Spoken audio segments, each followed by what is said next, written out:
So hello good morning everyone, this is Chandra. कैसे आप सब बढ़िया भाई? मैं बहुत बढ़िया हूँ। और ये जो व्लॉग है इसमें आपको बताऊंगा नेपाल के बारे में और क्या क्या कर सकते हैं आप, कैसे कैसे जाएं। बहुत कमेंट्स आए थे कि चंदन भाई नेपाल का प्लीज़ एक रिव्यू बनाना और बताना जरूर उसके बारे में, नेपाल के बारे में क्या क्या चीज़ें अच्छी लगी, खाने के बारे में बताना, एक्सपेंसेस जो हुए आपके, कितना पैसा खर्च हुआ है, कैसे कैसे जाएं, ये सब चीज़ें मैं इस ब्लॉग में बताऊंगा। जितना हमने कवर करा है, जितना मैंने समझा है इस चीज़ को, तो मैं आपको ये चीज़ बताता हूँ। जैसे ही हमने नेपाल में एंट्री करी सनौली बॉर्डर से, तो हमारा भंसार बना। तो भंसार में हम लोगों ने बताया आपको कितने का, हमें सब कुछ पड़ा। हमने गलती से रोड टैक्स वाला भी करवा लिया। अब उन्होंने बोला और हमने करवा लिया यार। उसमें हमें कोई बोलेगा सर आगे आपको दिक्कत हो सकती है, ये करवा लीजिए, तो हम तो करवाएंगे उस चीज़ को यार। तो हमारे टोटल मिला के 6,000 रुपये लगे थे नेपाली, वो भी। तो आप इसे कन्वर्ट कर लीजिएगा, तो 3,000 रुपये थे 15 दिन के। 15 डेज का लिया था हमने। वैसे पहले 7 डेज का बन रहा था, तो हमने उनसे बोला कि सर प्लीज़ यार देख लीजिए 7 दिन का कैसे रिन्यू करवाएंगे हम लोग, अगर कहीं फंस गए तो। उन्होंने कहा ठीक है जी, आपको 15 दिन का बना देते। तो 15 दिन का बना था हम दोनों का, 15 दिन का मेरा, 15 दिन का दीप भाई का। तो हमारे इतने पैसे लगे थे। तो हमने वहाँ से सिम भी ले ली थी, जो बादशाह भाई थे, हमने वहाँ से सिम भी ले ली थी उनके वहाँ से। तो सिम भी अराउंड कुछ पैक के साथ एक आधार कार्ड पे 3 सिम मिल सकती है। तो मेरे आधार कार्ड पे हमने 2 सिम ले ली थी। तो एक सिम पड़ी अपने को कुछ 300-400 रुपए की, 400-500 रुपए के आसपास की पड़ी। तो ठीक था पैकेज। और वो था 7 डेज का या 1 महीने का। 1 महीने का ज़्यादा एक्सपेंसिव था, 1400 के आसपास ऐसी कुछ था। तो दीप भाई ने बोला 7 दिन का करवा लेते हैं। तो ठीक है। एक दिन का 7 डेज का अगर आप इसको रिन्यू करवाओगे 7 डेज का दोबारा, तो अराउंड 150 रुपये पड़ेगा इंडियन रुपीज। 150 रुपये इंडियन रुपीज पड़ेगा इसमें आपको। तो फिर हम वहाँ से आगे और चलते रहे पोखरा की तरफ। जब हम पहुंचे तो हमने परमिट लिया नेक्स्ट डे वहाँ पे। मैं तो पोखरा में खुश हो गया था यार, क्या जगह थी, बहुत अच्छी जगह। अन्नपूर्णा रेंजेस दिख रही थी पूरी, ह्यूज फैन। और जब हम ऊपर गए थे और मजा आ गया था। गणेश जी का स्टैचू, पूरा वो सब देख के मुझे लगा यार व्हाट अ प्लेस, बहुत आउटस्टैंडिंग प्लेस। तो जब हम पोखरा पहुंचे तो हमने वहाँ पे परमिट बनाया अपना। परमिट कुछ ज़्यादा महंगा नहीं था, 1,000 रुपये का परमिट था। और मैं बता देता हूँ क्या क्या चीज़ें लगी हमारी। 2 फोटोज़ लगी और आधार कार्ड लगा। आपके पास पासपोर्ट है तो पासपोर्ट दे दीजिएगा। तो ये सब चीज़ें हैं जो लगती है, ज़्यादा कुछ है नहीं, ऐसा कोई दिक्कत नहीं है। फिर उसके बाद जब हम आगे गए मुस्तांग की तरफ, तो इंसान के अंदर थोड़ा सा लालच होता है यार कि हाँ यार पोखरा ही ऐसा दिख रहा है मुझे, तो यार मुस्तांग भी मुझे ऐसे दिखना चाहिए। हम लोग लोअर मस्टैंग गए थे और अपर मस्टैंग नहीं जा पाए क्योंकि उसका परमिट बहुत ज़्यादा था यार, $500+ है समथिंग। मैंने कहा यार बहुत एक्सपेंसिव हो जाएगा, जितना हमारा बजट नहीं है ट्रिप का। तो यार 1 लाख से ऊपर पहुँच जाता, तो फिर वो ज़्यादा, फिर ये सब चीज़ें फिर करेंगे जरूर। अपर मस्टैंग भी करना है। अगर मैं रोड्स के बारे में बताऊं, नेपाल की रोड्स के बारे में, तो पहले पहले तो अच्छी है, ऐसी बात नहीं कि नहीं है अच्छी। तो बीच बीच में ऐसा लगता है कि यार लद्दाख से आ गया। जैसे हम बारालाचा की तरफ जाते हैं, सरचू की तरफ और आगे जाते हैं, तो उसके बाद पांग आता है। बीच बीच में रोड खराब थी, हल्की हल्की धीरे धीरे करके। अब तो यार लद्दाख की रोडें हर जगह बन गई है, सोमरली वाली भी बन चुकी है, ऐसी बहुत सारी रोडें बन चुकी है वहाँ पे लद्दाख में। तो ये नेपाल का अलग ही क्रेज है यार, नेपाल का अलग ही क्रेज है। बड़ा एक चीज मैं आपको बोलूंगा टोक के कि भाई ऑलवेज हल्की बाइक होनी चाहिए, भारी बाइक नहीं। जितना वेट कम कर सको अपने सामान का, अपनी बाइक का। जब नज़ारे आपको अच्छे दिखते हैं ना, प्रकृति आपको अच्छी दिखती है ना, तो इंसान फिर आगे पीछे देखता नहीं है, उसको फिर संतुष्टि मिलती रहती है। वो दोस्तों बस मैं कब आगे और चलता रहूँ, मुझे और क्या मिलेगा। 2 बैंड के बाद हो सकता है नज़ारे और चेंज हो जाएं। तो फिर ऐसे में पहुँचते पहुँचते हम मुक्तिनाथ पहुँच गए। इतनी भीड़ में व्लॉगिंग हो ही नहीं पाती। हमने बहुत कोशिश करी, but we have tried our best. जितना हो सका हमने आपको दिखाया और वहाँ पे दर्शन करे हमने। बहुत भीड़ थी भाई, बहुत भीड़। ऐसा लग रहा है पूरा पोखरा उठकर आ चुका है। छुट्टियाँ थी, लोग जाते हैं घूमने फिरने, ये अच्छा है। अपने आसपास अपनी जगह तो घूमनी चाहिए हर किसी को। फिर हम लोग मुक्तिनाथ से नीचे आए घासा की तरफ, वहाँ पे हमने परमिट बनाया। और फिर परमिट बना के हमने फिर गांधरुक गए। गांधरुक की रोड तो आप जानते ही हो, आपने व्लॉग देखा होगा। बट मेरी गोप्रो की बैटरी उस टाइम खत्म हो गई थी एकदम से। तो यार आप ना एकदम से सोचते हो कि क्या मैं गोप्रो की बैटरी लगाऊं या अपनी बाइक को उठाऊं या दीप भाई की बाइक को उठाऊं। तो हाँ, ये सारे चैलेंजेस होते हैं भाई लाइफ में। जो चीज़ होनी है तब तक होकर रहेगी ये सब चीज़। तो हमने बाइक उठाई, आगे पहुँचे वहां जाके हमें व्यूज बहुत कम मिले, बादल ही बादल थे, बारिश हो रही थी। एक तो यार बारिश ने भी हमारा बहुत ज्यादा मजा खराब करा है, बहुत ज्यादा मजा खराब करा। अब हम आपको बारिश के ब्लॉग दिखाएंगे तो यार आपको, आप लोग को मजा भी नहीं आएगा। तो जितनी हमने कोशिश करी उतना कोशिश करा हमने। रात बहुत अच्छी जगह लगी, बट हाँ जो चीज़ देखने गए थे, जो चीज़ एक्सप्लोर करने गए थे, वो चीज़ दिखी नहीं हम लोग को। तो इस बारे में ढंग से दिखाई नहीं पाया, तो हमने सोचा एक दिन रुके या ना रुके।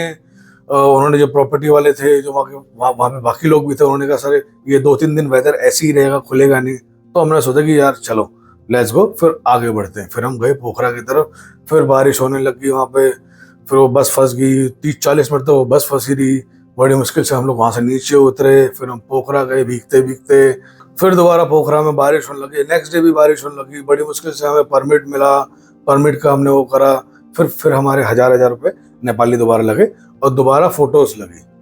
सो फोटोज कम से कम आप अगर लेके जाओ, एक्स्ट्रा ले जाना, 8-9 फोटो जरूर ले जाना, जरूरत पड़ती है। अगर आप ट्रैक व्रैक भी करोगे और भी बहुत सारी चीजें करोगे, तिलचुले ट्रैक भी ये सब भी करोगे, तो आपको फोटो आपको चाहिए। और सारे डॉक्यूमेंट्स भी आप अपने रखिए, पैन कार्ड भी रखिए, बाकी चीजें भी, वोटर आईडी कार्ड भी, आधार कार्ड भी, लाइसेंस, आरसी जरूर ले जानी है। मैं पहले बता देता हूँ आप लोग को, आरसी नॉर्मल वाली नहीं चलेगी, जो कार्ड वाली आती है अपनी वाली वही चलेगी, तो वो ले जाइए, वरना एक्स्ट्रा पैसे लगेंगे आपके। ये मैं बता देता हूँ, ये मैंने पूछा था उनसे, तो एक्स्ट्रा पैसे लगते हैं उसके, अगर हम आरसी लेके नहीं आते तो ये सब चीज़ें, ड्राइविंग लाइसेंस, पॉल्यूशन और ये सारी चीज़ें रखो अपने पास। बाइक की जो भी चीज़ें हैं बिल्कुल बढ़िया मेंटेन रखिए उसको, बाइक को भी और अपने आप को भी। तो बारिश की वजह से बहुत दिक्कत भी होती थी, ज़्यादा टाइम भी लग गया हमको। ये ट्रिप होनी चाहिए थी कम से कम 10 से 12 दिन की ट्रिप होनी चाहिए थी, तो ये 15-16 दिन की ट्रिप हो गई, ये ज़्यादा बढ़ गई क्योंकि बारिशों की वजह से। बारिश की वजह से अगर बारिश में हम चलते रहेंगे तो थोड़ा सा रिस्की भी हो जाएगा और ब्लॉग भी नहीं बना पाएंगे ढंग से, सिनेमैटिक्स और बाकी सारी चीजें कुछ दिखाई नहीं पाएंगे आप लोग को। मैं भी ये सोच रहा था, दीप भाई भी सोच रहे थे, यार भागा दौड़ी वाला ब्लॉग नहीं बनाना, आराम आराम से बनाएंगे, प्यार प्यार से बनाएंगे, जितना होगा उतना, जितना दिखा सकते हैं उतना दिखाएंगे। बट हाँ कोशिश ये रहती है कि बारिश से दिखाते रहे तो यार बहुत ज्यादा आप लोग को मजा नहीं आएगा। अब बारिश का सीजन है तो हम लोग चला रहे हैं तो वो अलग फन है। अब जहाँ सोचा था कि वहां बारिश नहीं होगी और यहाँ बारिश हो ही जा रही है, तो फिर यार मजा नहीं आता इस चीज में। फिर बेसी शहर, सो हम बेसी शहर रुके, वहां पे 2 दिन रुके। जाने का मन ही नहीं कर रहा, इतनी खूबसूरत जगह थी वो, मन नहीं कर रहा था मेरा हिलने का। हम ऊपर वहां पे आराम से कैफे में, उन्होंने कैफे बना रखा था, हम आराम से वहां बैठे हुए थे, एडिटिंग कर रहे थे अपनी जितनी। हम बेसी शहर में रुके वहां पे 2 दिन, बड़ा मजा आया। दीप भाई ने मुझसे पूछा नेक्स्ट डे चलना कि नहीं चलना। मैं कहा दीप भाई क्या बोल रहे हो, ऊपर देखो तो सही, ऐसी बहुत बुरी हालत थी। मन नहीं था, उनका भी मन नहीं था, मेरा भी मन नहीं था। मैंने कहा एक और दिन रुक जाते हैं यार, बारिश भी हो रही थी, बहुत परेशान हो रहे थे हम लोग। तो हम वहां पे उनके आराम से कैफे में बैठते, नज़ारे देखते। एक बार हमने ड्रोन भी उड़ाया था, फिर उसके बाद ड्रोन उड़ा ही नहीं पाया क्योंकि बारिश, यही दिक्कत। फिर नेक्स्ट डे बिल्कुल खुल गया था, यही टेंशन थी हम लोगों को कि यार रोड की कंडीशन कैसी होगी, क्या होगा, कैसे पहुंचेंगे। कि हमने सुना था कि भाई मनांग की रोड बहुत खराब है, और हमें आगे पता चला कि मनांग की रोड बहुत खराब है। हमें लगे 60 किलोमीटर करने में, हमें लगे, सुबह हम लोग निकले थे 8, साढ़े 8 बजे के आसपास, और हम लोग पहुंचे वहां 4:30 बजे के आसपास पहुंचे चामे। 60 किलोमीटर करने में इतना टाइम लग गया भाई, 60 किलोमीटर नॉट इजी। मुझे भी ये लगा था कि यार चलो यार वापसी चलते हैं। तो दीप भाई ने बोला, दीप भाई ने मुझे सपोर्ट करो, मैंने दीप भाई को सपोर्ट करा। दीप भाई कोई बात नहीं, मेरी गाड़ी गिरी आप आना, जब आपकी गाड़ी गिरी तो मैं आऊँगा। तो बस यही था। मैं अपने लिए लिटरली बताऊँ, अगर अकेला होता तो जाता कि नहीं जाता, ये बहुत बड़ा क्वेश्चन है। बड़ा यार हर समय हल्की बाइक ले जाओ यार, जो हो सकता है रेंट पे ले लो बाइक वहाँ पे, हाँ बड़ी है वो 190 XL है, KL है, जो भी है वो बाइक ले लो। क्या बाइक थी भाई, ट्यूबलेस नहीं थी बट क्या बाइक थी। अगर आपको CF मोटो मिल रही है वहाँ पे रेंट पे तो उठा लो यार, मजा है। मैंने देखी वहाँ पे CF मोटो, मजेदार, क्या खूबसूरत बाइक थी यार, what a sound of pallet. तो फिर नेक्स्ट डे हम लोग गए, निकले वहां से, चामे से गए वहां से। सो अरे यार खटर पटर मत करो यार। सो नेक्स्ट डे हम लोग निकले चामे से और मनांग की तरफ, और क्या हुआ आप लोग को पता है। दीप भाई गिरे पानी के अंदर। बट हाँ, एक चीज है, पानी के अंदर मटमैला पानी था, पूरा चॉकलेटी जैसा, कुछ दिख नहीं रहा था उसके अंदर। और जितने भी हमें क्रॉसिंग्स मिली तो हम लोग उसके बीच में से ही गए, साइड साइड से जगह नहीं थी, तो हम लोग उसके बीच में से ही गए, क्योंकि बीच में बहुत बार गए तो बीच में जाने की जगह बड़ी अच्छी थी, बल्कि आराम से निकल ली थी भाई। उसमें गए और पता चला कि बिल्कुल पूरी बाइक BMW उसमें तैर रही थी। फिर उठाया उसको, फिर मैंने दी बाइक वाले, दी भाई मेरी बाइक निकालो, आपके जूते गीले हो चुके हैं, और मेरे तो बिल्कुल बर्फ में हो गए थे भाई। तो अब दोनों के पूरे जूते गीले हो गए थे, तो थोड़ी सी हिम्मत मिली नज़ारों को देख के। फिर हम वहाँ पे ब्लू लेक गए। ओए होए, क्या जगह थी ब्लू लेक, मज़ा आ गया। और वहाँ पे हमने ड्रोन भी उड़ाया, और वहाँ पे हमें ग्रीन लेक भी दिखी ऊपर से, वो भी बड़ी खूबसूरत थी। ब्लू लेक में यार मज़ा आ गया। तुरंत मौसम ऐसे पलटता है यार पूरा नेपाल में, ऐसे बिल्कुल एकदम से पलट जाता है। तो थोड़ी देर हम वहां पे थे, जैसे ही 12 साढ़े 12 के आसपास था, 12 साढ़े 12 1 बजे, तो एकदम से बहुत सारे बादल आने लग गए ऊपर की तरफ पहाड़ों पे। तो हमने कहा यार अब चलने का टाइम हो चुका लगता है। फिर हम वहाँ पे मनांग में जाके, दीप भाई बोले कि हम शायद से शाम में आएंगे। फिर वहाँ पे मनांग पे जाके दीप भाई का दिमाग चेंज हो गया, नहीं आज यहीं रुकेंगे, मनांग रुकेंगे। ठीक है जी, जैसा सही लगे। अच्छा है, मनांग रुकना भी चाहिए, बहुत अच्छी जगह है। फिर जैसे हमने कमरा लिया, फिर दोबारा से बारिश स्टार्ट हो गई। ओह, बारिश ने बहुत परेशान करा। बट अब आप लोग जाओगे ना, अब आपको बारिश परेशान नहीं करेगी। कभी कभी थोड़ा थोड़ा स्नोफॉल होगा बस, जहाँ ऊपर ऊपर है वहाँ पे स्नोफॉल होती है। तो हमें भी स्नोफॉल नहीं मिली। जैसे ही हम मुक्तिनाथ से आ गए, जिस दिन हम आ रहे थे उस दिन स्नोफॉल हो गई थी मुक्तिनाथ में। अब देखो क्या यार, ये तो गलत बात है। हमें भी स्नोफॉल देखने का था, हमें भी पसने का था। वहां पसते तो ज्यादा मजा आता है यार। बहुत लोगों ने कमेंट करा कि सर कल्पा जैसा दिख रहा है, किसी ने बोला रक्षम चितकुल जैसा दिख रहा है, किसी ने बोला कि स्पीति की तरह थोड़ा थोड़ा वैसा दिख रहा है। तो यार नेपाल के अलग नज़ारे हैं।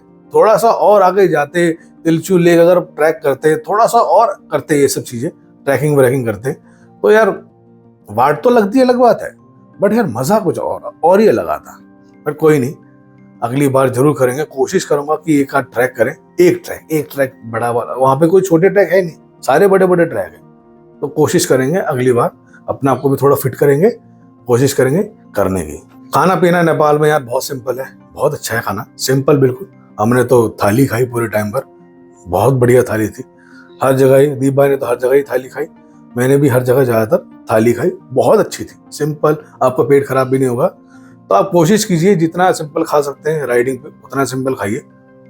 और वहाँ पे इंडियन खाना भी मिलता है, वगैरह बाकी चीज़ें जो मैंने आपको बता दी हैं, दाल मखनी, पनीर लबाबदार, जो भी मन करेगा, नान वान, हर चीज़ें मिलती हैं।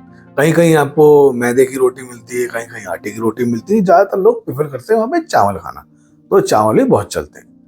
तो जैसा आपका मन करे वैसा खाइए। जो टोटल एक्सपेंस है पूरे नेपाल ट्रिप का, बाइक का हटा के बाकी चीज़ों का, घर से घर तक का पूरा नेपाल घूमने का, तो 55,000 रुपीज़ लगे, जिसमें पेट्रोल था कुछ 12,000 के आसपास का, 12-13,000 के आसपास का। खाने का एक्सपेंसिव जो था अराउंड 16 to 17,000 था, और बाकी रहना वहना, छोटी मोटी चीज़ें और ये सारी चीज़ें, तो इतना ही था। आप देख लेना, मैंने बता दिया आपको, 55,000 रुपीज़ लगे।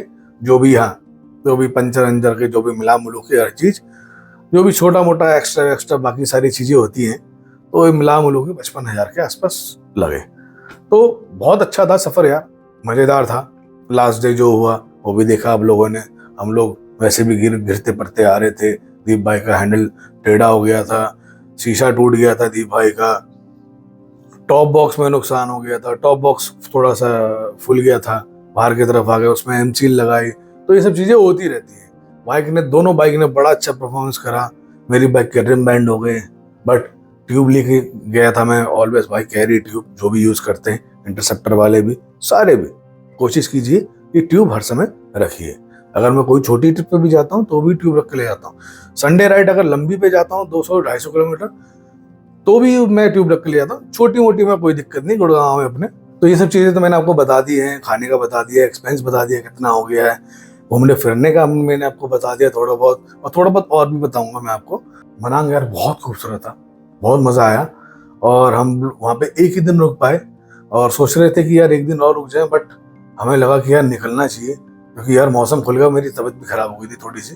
तो मैंने सोचा, जैसे ही मैं बाइक पे बैठा, मैं बिल्कुल थोड़ा सा स्टार्टिंग में थोड़ा सा नाक मेरी थोड़ी वैसे हो रही थी, बट उसके जैसे जैसे बाइक चलती रही, तो आपका भाई बिल्कुल ठीक ही हो गया। यहाँ तक आते आते मैं बिल्कुल ठीक हो गया था, एक तरीके से देखा जाए। मनांग में हमारे साथ क्या हुआ ये तो आप लोगों ने देखा ही होगा। ये पैसे की तंगी पैसे हमारे हो गए खत्म, कुछ नहीं बचे थे। 2,000 रुपये नेपाली बचे थे, 2,000 रुपये इंडियन करेंसी बची थी, पेट्रोल भी डलवाना था। और भाई कभी भी स्टॉप लेना पड़ सकता है बारिश की वजह से, क्योंकि आगे रोड बहुत ज़्यादा खराब थी, बहुत ज़्यादा खराब थी। तो हम लोग रुके जाके चामे में, फिर दोबारा से जाके चामे में रुके। तो फिर हमने वहाँ पे जाके बात करी बैंक में कि सर प्लीज कुछ हो सकता है कि नहीं हो सकता, क्योंकि ऑनलाइन पेमेंट मेरी चल रही थी, दी भाई की ऑनलाइन पेमेंट नहीं चल रही थी। देखो सीधी सीधी बात है, वो मैं सब बता देता हूँ आप लोगों को क्या क्या चीजें हुई। दी भाई का ऑनलाइन पेमेंट नहीं चल रहा था।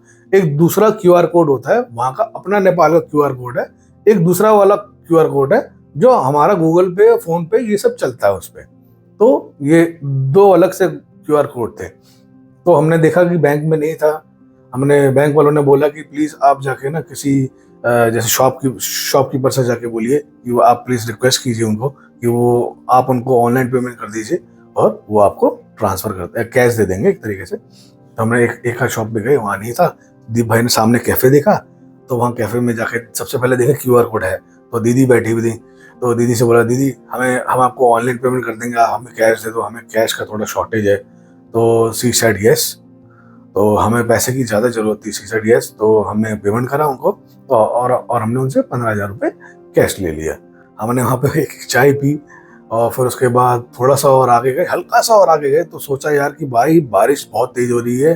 दीप भाई ने बोला यार अगर देख तेरे चलने का मन है तो आगे चल लेते, मगर कोई फ़ायदा नहीं है। मैं भी सोच रहा था यार बारिश में भी क्या दिखाऊं आप लोग को, यार कोई मज़ा तो आएगा नहीं, खाम का भीगेंगे हम लोग, कहीं गोप्रो खराब ना हो जाए। गोप्रो खराब नहीं होता, गोप्रो के ऊपर जो मीडिया मोड लगा हुआ है वो खराब हो गया तो फिर पूरी राइड खराब हो जाएगी हम लोग की।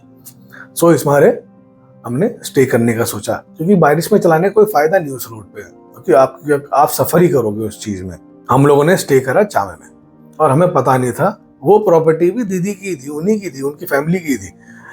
तो हम दीदी से शाम में मिले, दीदी ने कहा, हमने उनको थैंक यू बोला वंस अगेन दोबारा। तो नेक्स्ट डे हम चामे से निकले और चामे से हमने लगाई direct Bharatpur Chitwan wild life sanctuary. But हम घूम नहीं पाए क्योंकि हमारे पास टाइम नहीं था, हमारा भंसार खत्म हो रहा था। तो इस मारे हम लोगों ने कहा चलो भाई घर चलते हैं। जितना सोचा था करने की यार उतना तो कर नहीं पाए। काठमांडू भी सोचा था, चितवन वाइल्ड लाइफ सेंचुरी भी सोच रही थी घूमने की, बट कोई नहीं, कुछ बच जाता है अच्छे के लिए, अगली बार के लिए, बार बार के लिए बचेगा। तो आएंगे जरूर नेपाल दोबारा, और अपने घर जैसा ही लगा नेपाल, बहुत अच्छा था, खूबसूरत था। तो हम लोग नेक्स्ट डे निकल गए, और ये तो आपको पता ही है क्या हुआ, रिम बैंड हुए, क्या क्या चीज़ें हुई, 2.5-3 घंटे खराब हुए, बट कोई नहीं, आराम से हम घर पहुंच गए। रात भर ड्राइव करा हमने, नॉन स्टॉप मारा, 4 एक्सप्रेसवे लिए, और हम लोग आराम से सुबह 8-8:30 बजे गुड़गांव घर पहुंच गए अपने आराम से। सो यही था सफ़र हमारा नेपाल का, बहुत अच्छा था, मज़ा आया, बहुत खूबसूरत थे, लोग भी बहुत अच्छे थे, बहुत हेल्पफुल थे। और वापसी आने के बाद मैंने वो ठीक करवा दिया अपने रिम, बढ़िया चल रहे हैं, कोई दिक्कत नहीं, कोई लीकेज नहीं है, बिल्कुल सीधे चल रहे हैं। आज छोड़ के भी देख लिया, बढ़िया, आपने पिछले व्लॉग में देख लिया होगा, बाइक का काम भी करवा लिया, सारी चीज़ें चेंज भी करवा ली। थ्रॉटल वाला जो सेंसर था वो पूरा वो चेंज करवा लिया, सस्ता भी है, वो 2430 रुपये का है। बाकी सारी चीज़ें करवा ली। एक ग्रिप नहीं मिली है लेफ्ट वाली, उसका भी कर रहे हैं। तो ये ग्रिप आती है उसी के साथ। अब ये थोड़ा अजीब सा हो गया है, ये थोड़ी पतली है, ये थोड़ी मोटी है।